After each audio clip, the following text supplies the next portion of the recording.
Herman, good morning. Morning to you, Eric. Good to see you, brother. Good to see you too. You're well? Oh, well, thank God for that. That's very good. That's very good. Good. Welcome to Kenya's biggest conversation once again. We want to look at... I like that once again. It's always good to have you here. Thank you. That proverb, the one who is... Say again. The man on his feet comes for the share of the man sitting down. It's wonderful, eh? What's the interpretation of that? Well, those who want will come for for things that others have.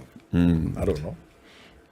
Yeah. If you have it, somebody else is coming for it too. One who's on his feet is basically walking. He's quick. That's him. Quicker. They're up and about. They're up and about. Yeah. As you are seated. As you're just sitting there, So meregarega. you're relaxed. Kau meregarega. Itaenda. Itaenda. Kama ni Samsung itakuwa imeenda. Imeenda. Imeenda. Herman, Yes. a lot of things have happened. So, President William Ruto come into office. Government has taken shape. Principal cabinet secretaries are in office. A nomination for principal secretaries has hit a snag. If you look at the counties, governors are in office. Many of them do not have their CECMs in office because hit a snag as well. Many issues here and there. We're counting down to 2 days of the launch of the Hustler Fund. We have conversations about the IEBC, CHERERA 4.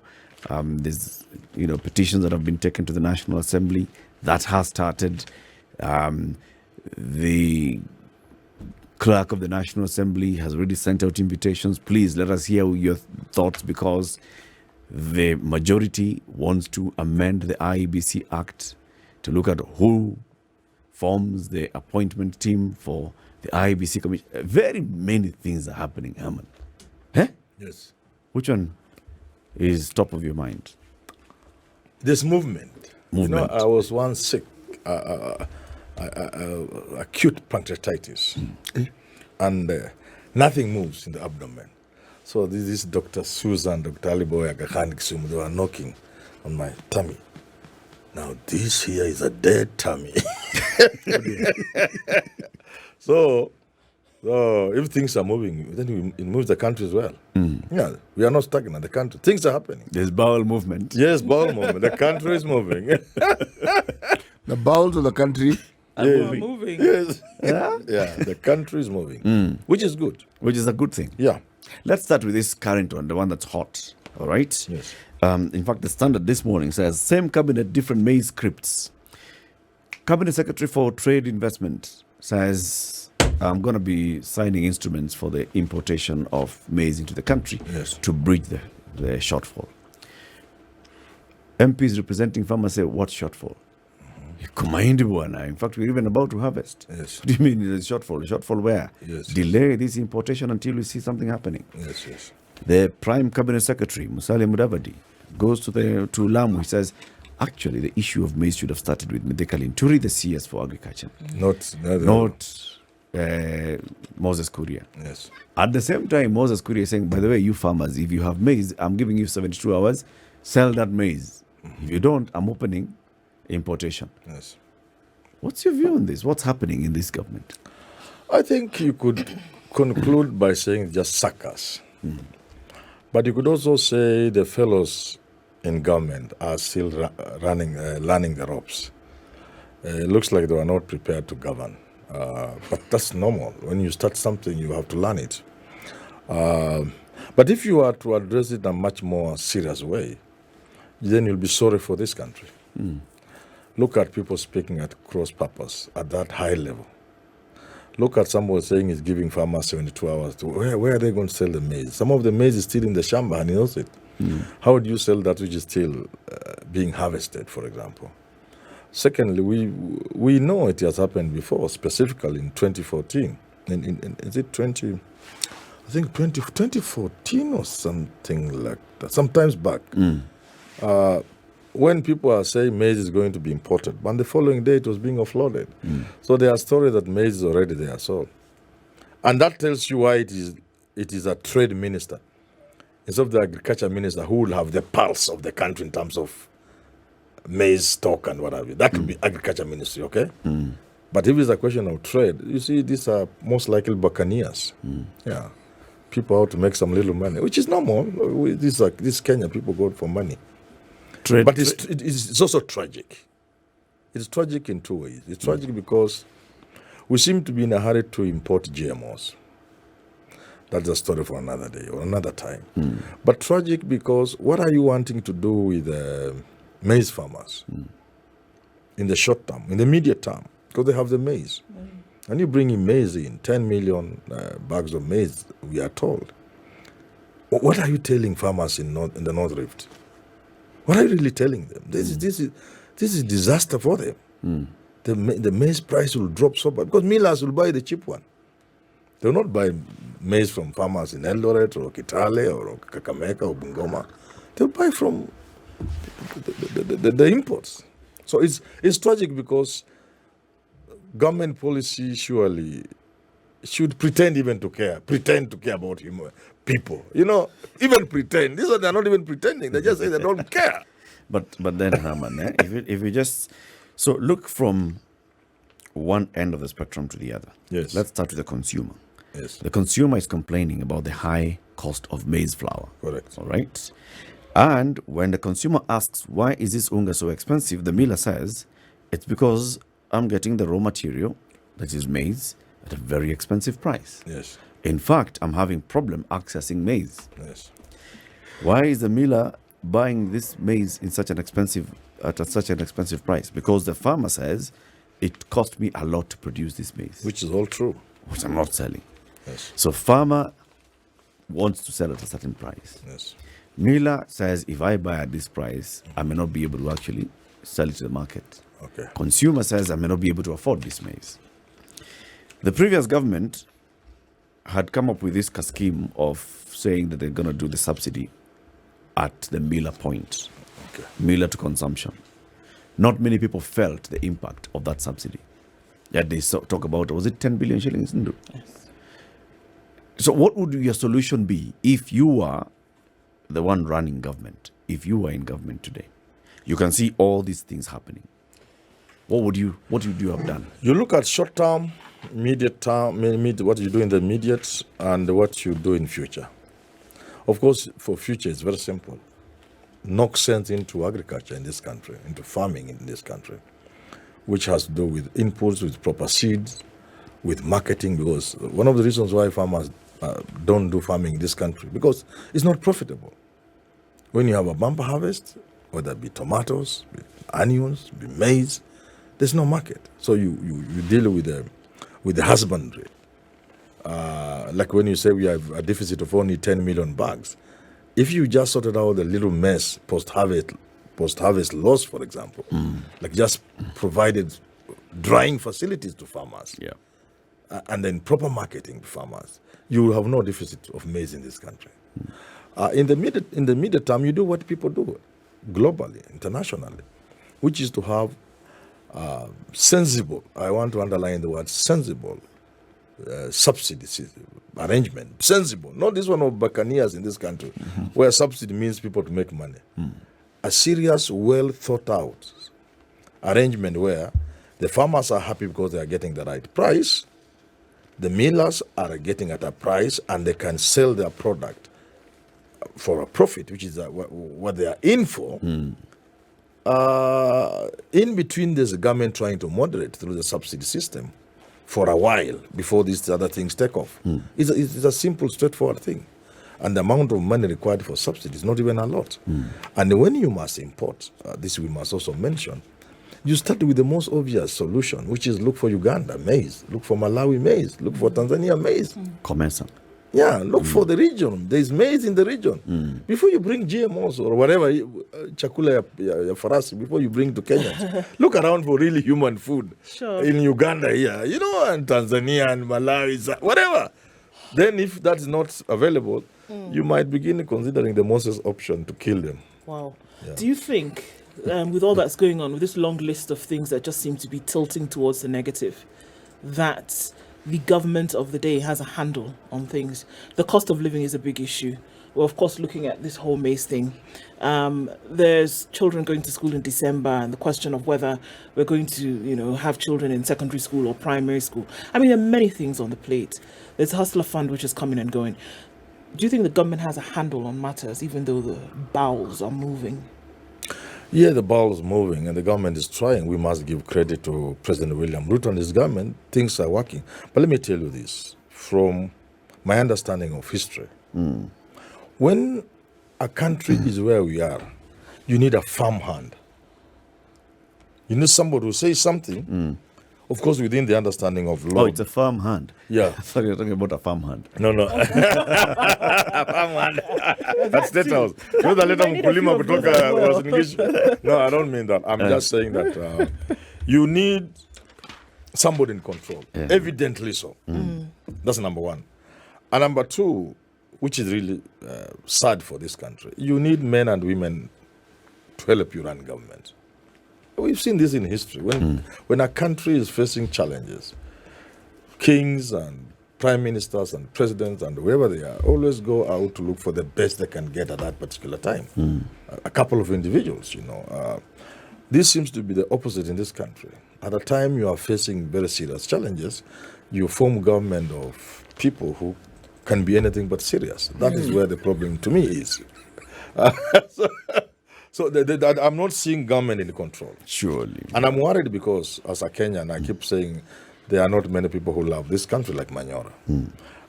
If people love this country just half as much as I do, this will be a better country. I'm not seeing anybody seeming to know, first of all, just to understand, to know that things are bad. I don't know whether you get what I'm saying. Just seeming to know that things are not what they think they are. Before we even talk about attempting to solve those problems, even just understanding the problem is an issue for you, as from what you're saying, that understanding the issue is a problem for government today. Yeah. They don't seem to understand that the situation is bad. Yeah, I'm telling you. And what, in your opinion, demonstrates this, Herman? Pardon? What demonstrates this lack of understanding? Policies on everything you can see is, first of all, is not coherent. Some CS is saying this, you can see you have just told me the other one is saying this, and pronouncements on very major issues, very casually, and just business as usual. Actually, on very serious issues. There's one senior official who also jumped into it. That is the head of public service, Felix Koske. He also said very categorically that they are not going to rescind the order to import maize. And he cautioned leaders against politicizing the process for selfish gains. Who is selfish? Those leaders who are politicizing. At what point was that, what I'm saying now, casual, approach to very serious issues. Issues of importation of maize at a time farmers are harvesting. It's not a matter one person can be allowed just to talk on the roadside that we are going to import 10 million bags. This is something that must be arrived at after very serious deliberation at cabinet level and even involving parliament, at least the committee on agriculture, not just an individual. That's number one. But when you introduce GMO, I'm telling you, then you can begin to see what I'm talking about. These are people who don't seem to understand the challenges we are facing. Because GMO cannot function in this country. But let's not go there. Let's just say that it is bad enough. Even if maize was not GMO. Like he's saying, who is the head of the public service? He's a gentleman by the name of... no, I'm not asking for his name. Nani.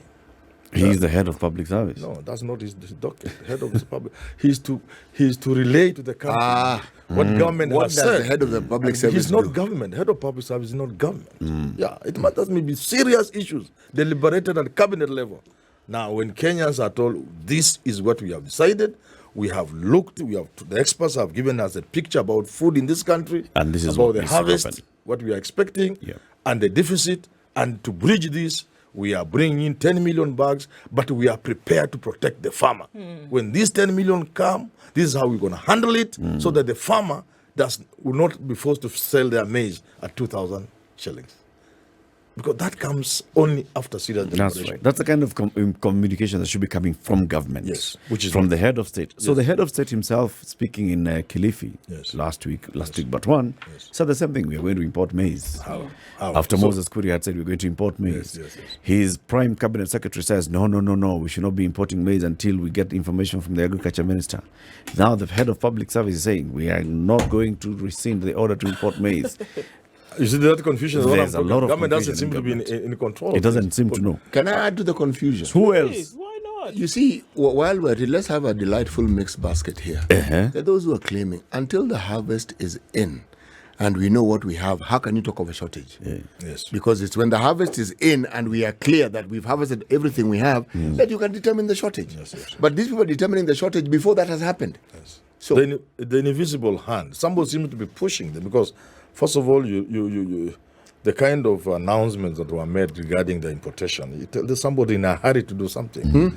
And then somebody tells you there's maize somewhere on high seas already, or Dr. Mombasa and the World Food Program. And even small countries like Burundi can tell of these people when they are bringing GMO. I feel so bad to be a Kenyan. Even small countries like Burundi can say, go to hell with your maize. And we are just there to accept things because somebody is giving us, you know. Actually, Herman, we don't just accept things. Let's stratify this thing and ask who has accepted and what is our history with regards to maize. Yes. The hand is usually not that invisible. Start off with who produces the most GMO maize on this planet? Yes. It's America. Yes. Okay.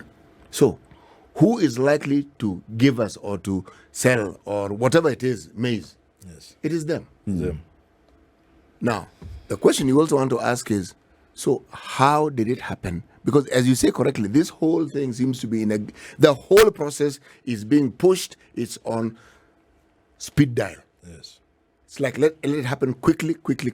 The thing I find peculiarly disturbing is that in a country like ours, where we openly state that we are agricultural and that the backbone of our economy is agricultural and we have farmers, an action is being taken that will disenfranchise the farmers completely. Even if it wasn't GMO maize, even if it was just maize and it's cheaper, the farmers will be disenfranchised completely. So how then can you claim that you are actually looking after the interests of your No, citizens? you can't. Look at if you want to know these guys, and sadly enough, the president now was really behind the Gulana Kulalu. I asked myself, they say they want to produce maize from 1 million acres. Of course, they let us scale down to 500,000. Let's take with the initial thinking of 1 million acres. And they said that the technology and the husbandry and the irrigation, all those put together, will give them a minimum of 60 bucks per acre. I didn't go to school, and the little I went, I think I didn't do well. 60 bucks per acre from $1 million bucks. What do you get? Eric Bwana, you are supposed to be a 60 sharp man. bags an acre from $1 million. Yeah. 60, is that not 60 million? Yeah. And Kenya's need at that time was about 45 million. Now we are about 52, 55 Yes. million. So at a go, if that project succeeded, That's Eric it. Latif, We'll be self-sufficient. not self-sufficient. You'll kill North Rift. You'll kill the farmer completely. Because this is large-scale production. Yes. And you are getting 60 million per bag. So from Gulana Kulala alone, you get more money, more Maize. maize than Kenya needs. 60 Where do you live with the million farmer in Eldoret, in Kakamega, in Kitale? Look at those kind of policies. You know, you cannot understand this. Herman, But how How do you does understand You that? produce for exports. you produce for export? Which And this is the export question: is how many? But is that not what we are saying? That you are Still able? lazima How did ukule other countries yote. do it? How did other countries do it? Whereby you're able to still produce locally. You have projects that produce in surplus. Yes. But what you do is that you feed your people, you protect your farmers, Yes. and then you sell the surplus until you become sustainable. What you need to do is to ensure that the Kenyan farmer can produce enough maize for consumption, which is just about 55. We have a deficit of about 10 million. And I've told you, Eric, the pain the farmer is going through in North Rift, if you remove that pain alone, you get the deficit of 10 million. Look at how much you waste. Today, you go to Kitale, just travel, if you are, or if you are in the air when you're about to land, you see this stock, they call it stacks of maize, Yeah. where after cutting, you put them in so they can dry further than before you. And it's raining. And therefore, you cannot dry your maize. Can you begin to imagine how much loss that is? Just begin to imagine how much loss that is. There's a lot. You see? A lot goes to waste. Secondly, when a farmer is getting 20 bags per acre, it is because there's confusion in terms of seed production in this and sell. How much seed do we need in this country that government can allow all manner of people to come with all manner of seed?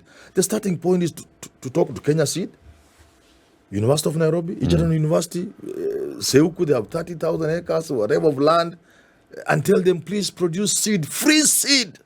It cannot even cost 10 billion shillings. I've never done the arithmetic, but I'm sure even 10 will be too much. Why would you allow it to be a business for people to produce all manner of seed, irresponsible for the poor harvest? So what I'm saying, a little seriousness injected into maize production, just a little trick of seriousness, you bridge the gap of 10 million bags. Now, if you were to go to Glana Lalo now, you'll be going with your eye on export. Yep. Okay? So these farmers produce enough, and you rope in value addition, okay, within the maize growing areas. They have enough for the country, and there's a value addition. Now you go to irrigation if you must do irrigation. I don't support irrigation of maize. You can do a horticulture, not maize. If you do a large-scale production of maize, not to compete with the farmer here, but now for export. So that's some little thinking going into it. But the way it is, there's no evidence of thinking at all. You still need maize for animal feeds. I'm saying all that. All that can be taken care of. Yeah. Let's take a break. This is the Situation Room, the only way to start your day. Herman, Yes.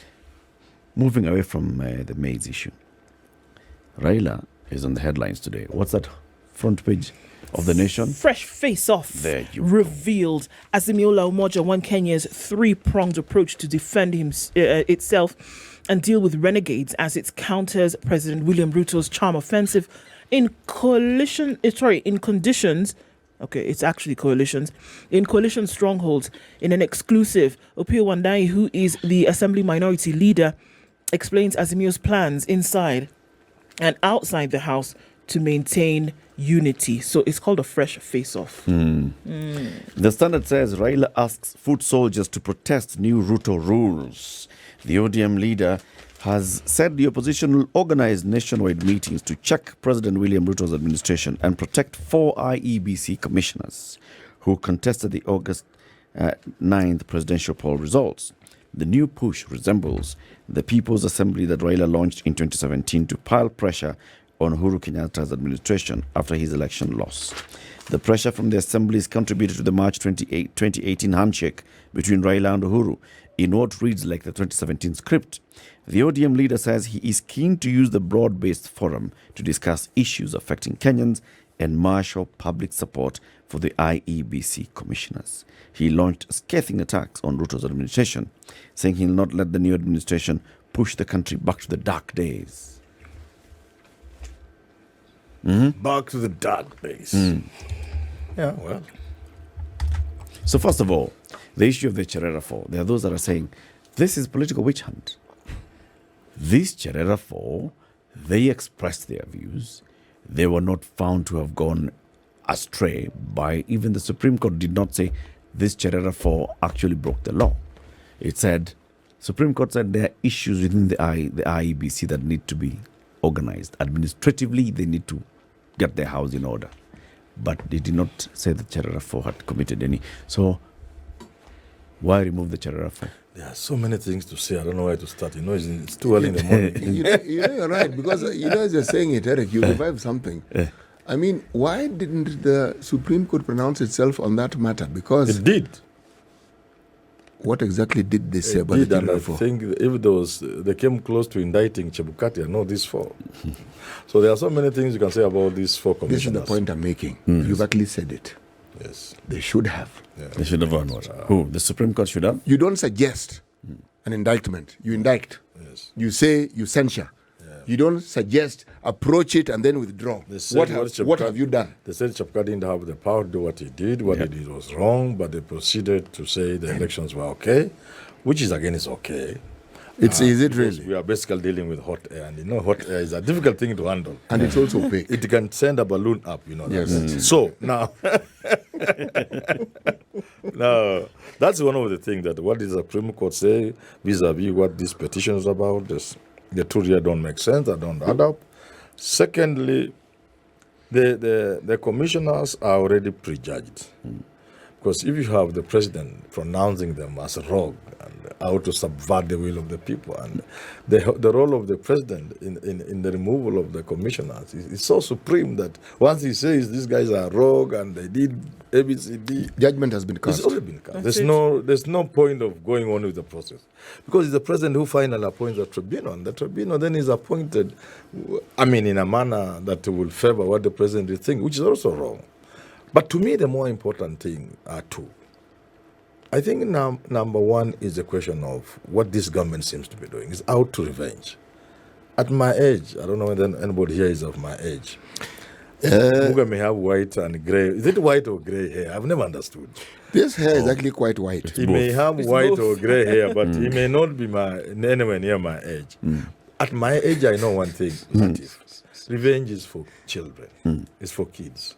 When you grow up, you realize the best revenge you can take on somebody is to ignore them. But when you are young, you'll see me. So I see the government doing that, and I'm surprised. These guys are in power. If I'm in power, why do I look behind at a small man because he said some useless thing? But he didn't stop me from getting power. Now that I'm in power, so I just show him you are useless by ignoring him. That's the first thing. The government, in a number of things they have done, you can list up to 10, that they are on a revenge spree. They are out to settle scores, which is not good. It may be wrong.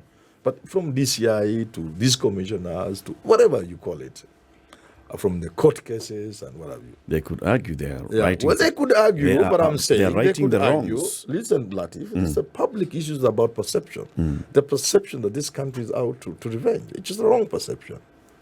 But again, the second thing, and again, which is very serious about IBC, and where even Raila could be wrong on these people, this is not a question of these 4 commissioners. I think from my thinking, the country requires some reset. So whether these commissioners remain or not, I can't see this commission taking us in another election. I just can't see it. So why are people dealing with small things when the bigger issue must be settled, which is what do Kenyans think about their elections in terms of the body that supervises? In terms of the composition, the structure. The institution itself, Yes. not the individuals. No. First of all, do we need 7 commissioners? Do we need more or less? India, with millions of voters, hundreds of millions of voters, No, they actually has do, had 3 yes. for a long time. I don't know what they have now. Look, do we need 7? Do we need more? Do we need them to be full-time or part-time? Those are the issues. How do we select them? Do we rely on this so-called selection panel that ends up giving us cartoons? Or do we just bite the bullet and say, look here, let's just do what we did in 1907. Let ODM give us 2 people. Let somebody else give us another 3. And let's have 9 or 12. That's the conversation we ought to be having about our elections. But the idea of removing these Holistic 4... electoral reforms. No, I don't think we need to think about these 4. It's irrelevant. The thing is, what is the bigger thing we need to be doing before the next election, wherever that election comes? Yeah. I'm not one of the people who are seeing elections in terms of 2027. This election could come even earlier. Yeah. But at that time when we have another election, can we trust the Chapukati kind of a commission? This thing can plunge the country into chaos. We must deal with it once and for all. You know what happened earlier? When we almost lost it in 2007, we decided to do it a little better by giving ourselves institutions, which we did, wonderful institutions. But we failed in one critical area. The people in those institutions, they leave a lot to be desired. For example, in the Supreme Court, until we are serious enough to produce Kenyans, I would suggest we move the Supreme Court to 9 members of the court, not 7. And we say at least 4 must be from the Commonwealth. Why do you say that? Non-Kenyans. That's my thinking, non-Kenyan, from the Commonwealth. We've done it before. We had a commission where there were, I think, a TJRC and another one again where we had foreign. Yeah, there's a period in this country where everything was being run We by need to have foreigners. about 4 members that As are if not Kenyans Kenyan cannot do anything and for 5 who themselves. are Kenyan. Why do you feel that Why we do you need need- an external presence? We seem to be wanting in that direction. Why? Why? How? Evidence abounds. All right. What I'm not- what I, evidence? as Manyora, I am not convinced we have the best that we should be having in terms of the Supreme Court. And I could be wrong. It's And, possible I'm wrong. and what, in your opinion, again, it's your opinion, Yes. would represent the best? What cadre, what caliber, what visible content would this? That is the conversation we need to have about Kenya. First of all, when we were advertising for a few positions recently, the position that brought in Justice William Ouko and Justice Martha Koome, I think there are just 2 or 3. Those two. What did you see? 2 things were noticeable. First, that for such a beautiful girl like Justice of the Supreme Court, in terms of the President and the Chief Justice, only 12 or 13 Kenyans applied for such a the very Such a prime apex, position. yeah, of the legal practice. Any serious lawyer or judge will be eyeing that seat. Only 13 could apply. The peak of one's career. Yes. I thought that tells you something. Kenyans have given up on fair processes. Kenyans think it's a waste of time. Look at people who applied for principal secretaries. I have no friends of mine with impeccable CVs and record, but I'm not even shortlisted. When these 4 commissioners were being hired, colleagues of mine applied with impeccable credentials. They took them, including some of our, let me not mention, but our students. You have negated I'm saying- the same thing you're saying. You've just said it on one side, and then you've gone and negated it the other. Tell me how. You said that just because less than 20 people applied for the position of Chief Justice, Yes. it demonstrates that Kenyans don't have confidence Yes. in the processes. Yes. And then you tell us thousands applied for position of IBC Commissioner, thousands applied for position of PSS. Shows you that Kenyans have confidence in the process. No, you see, for the judiciary, for Chief Justice, it is a small, focused job. Yes. And therefore, you should expect people within that narrow space to be interested. And there are few. But they are not that few. But within the job of the public service, the space is wide, and many people have nets they are casting in the water, Cast their nets. casting that, and getting nothing. You see what I'm saying? So, But back to the issue of, Yes. IBC. Yes, and yes. I pick on what you've said, Yes. that even Raila is focusing so much on the 4 commissioners sort of working on the big thing. instead of focusing on the bigger thing, which is electoral reforms. Yes. There's a bill Yes. that's been presented to Parliament, Yes. which is seeking to amend Yes. the selection panel for the IBC commissioners. Now, remember, for sure we know that Chebukati and 2 other commissioners are leaving office in January. In January. And there's going to be selection of new IBC commissioners. yes. Now, is there sufficient conversation happening around this? Because this is amending a bill. It was amended just the other day by the handshake government on how the IBC commissioners are to be selected. This time, the amendment is, instead of having 4 people who are nominated by the Parliamentary Service Commission, reduce that to 2, and then 2 others come from other interest groups. 1, Public Service Commission, another one from the public. I've always argued that having politicians sitting at that table to select the referee is not. matters that concern them. Yes, it's wrong. It should be. It's a direct conflict of interest. It should be a majority of non-politicians. If you must have politicians, because there's no point, there's no difference between having a Parliamentary Service Commission nominating somebody, and then another one you say at a political caucus. Political parties caucus shall nominate. It's politicians. Essentially, it's politicians who determine. Politicians. You know, Eric, Public Service Commission is basically State House. you know me, Eric, my ways, I do my ways in a very straightforward way. A very simple way. I like things done in a very simple way. Not simplistic, but simple. Let's just admit that the selection process is flawed. Even before we make the major changes, just looking at the selection itself, because even if we make major changes, at some point we will have to agree we need a commission and there'll be some form of selection. Yes. My thinking is, let's bite the bullet. Let's say all those processes cannot give us the right people. Let's just ask political parties to give To us make commission. selections from the beginning. Fine. The assumption being And that listen, all, Eric. the assumption being that all of these individuals must Eric, come from Eric, the political Eric, circles. Eric, if you do a little reading on the issues of electoral bodies, Yeah. you'll find there are 3-4 ways of populating an electoral body, how they are selected. And you'll find interesting that if it's done by political players, it is not just one of the methods, but it's one of the most preferred.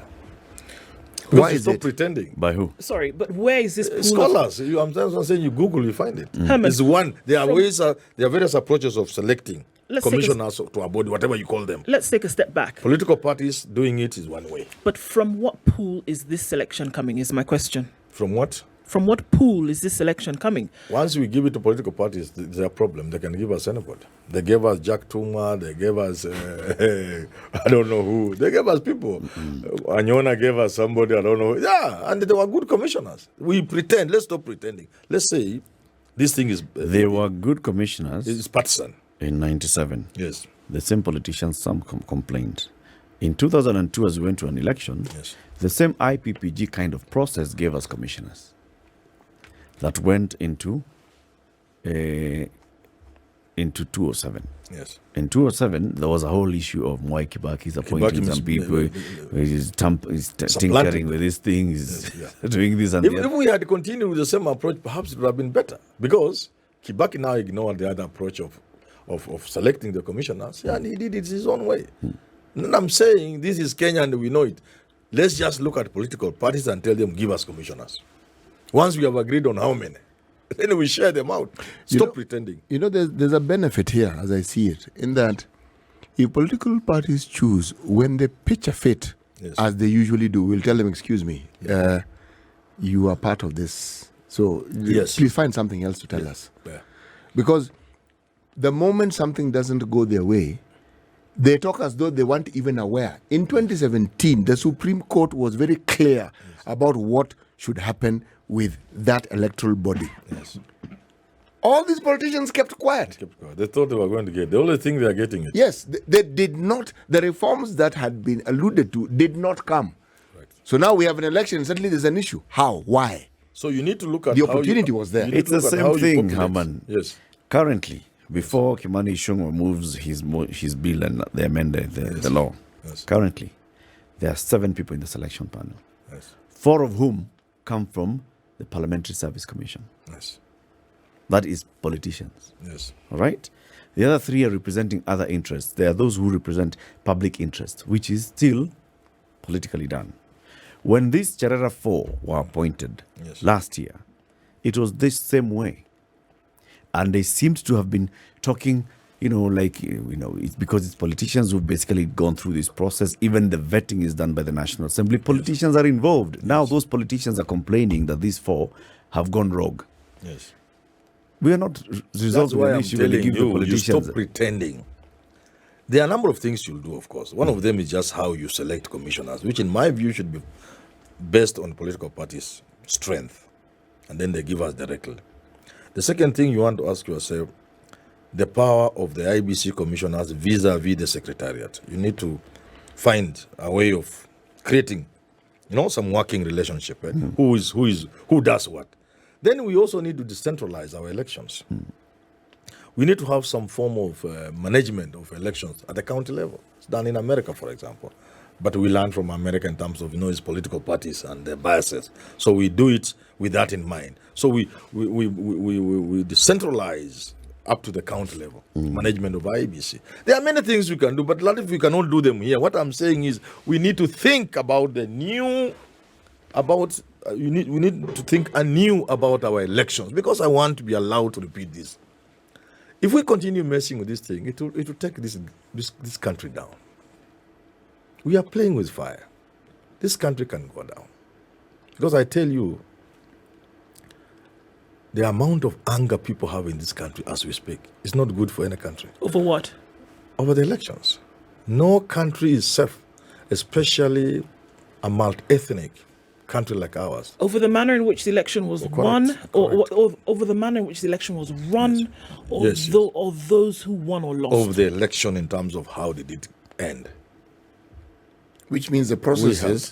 We have millions of Kenyans who are hurting badly enough. Should some opportunity present itself? And that's why I've been asking Raila Odinga, please, think hard and think twice before this issue of mass action. Would they feel this way, this group of people? Because I think this is very important in this process that we're talking about. Are they upset about who won the election? Would they feel differently if their person had won and still have an issue with the process? You know, if the process is right, then it produce the right person. According to you? Not according to me. That's No. According to your It's desire. Logic. Just logic and truth. If your person won. No, don't introduce your person. No. Don't introduce your person. I must ask this question because it's really important. We are saying that people have an issue with the process of an election. They're not happy with the outcome. That means that the person they wanted to win did not win. Correct. They're not looking at the process. It is very possible for the process to have been carried out really well and your person still lost. And this is my question. Are they not satisfied with the process of elections, the different things that we saw, ballot boxes reaching late, things like that? Or are they upset because their candidate did not win? Those are two totally different things. Answer it shortly. They are different. Herman, as we say goodbye. They are different, but they are related. And they end up being one and the same at some point, at convergence point. Look here. The election is flawed, okay? And people can see. At the end of the process, someone wins. And it is clear to many people, if the process was right, the person who won wouldn't have won. If the process is So flawed, the same. What's the difference, madam? The same. I see. I mean, interesting maths, wouldn't you? But the more important thing, as we wind up, 6 million, so the process the is most, flawed. more 7 important million people, did not see the process. Yeah, as the more flawed. If you had important thing is that flipped there are it, people who are hurting, Okay. and they strongly believe the elections were flawed. Okay. We need to correct that for future. for future. Yeah. Herman Manyora, always a pleasure having you. Thank you.